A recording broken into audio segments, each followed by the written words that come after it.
Bax, indi mən bir dənə adam görmürəm. Gələ qonşudan qapını aça, biz qurşaq deyirik da, qurşaq ata, qurşaq sallaya. Ancaq o vaxtı bir gündə bəlkə 10 dəfə qapı açılıb örtülürdü. Heç bilmirsən kimdir, onda özü belə deyir, da indi hardan gəlsin? Hamı hasar çəkib, axşam da qapının, darvazanın dalını bağlayır, gəlir.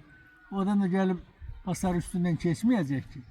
İndi işte gəlib qurşaq sallayan zat da yoxdur. Ancaq onda hər axşam, hələ Novruz'a azı 10 gün, 15 gün qalır, hər çərşənbədə gəlib qurşaq sallayarlardı.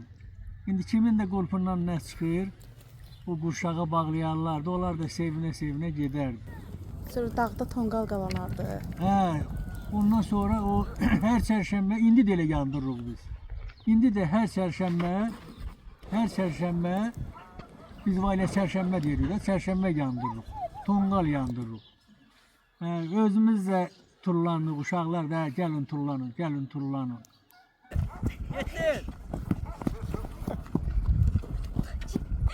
Yetin albata! Yetin!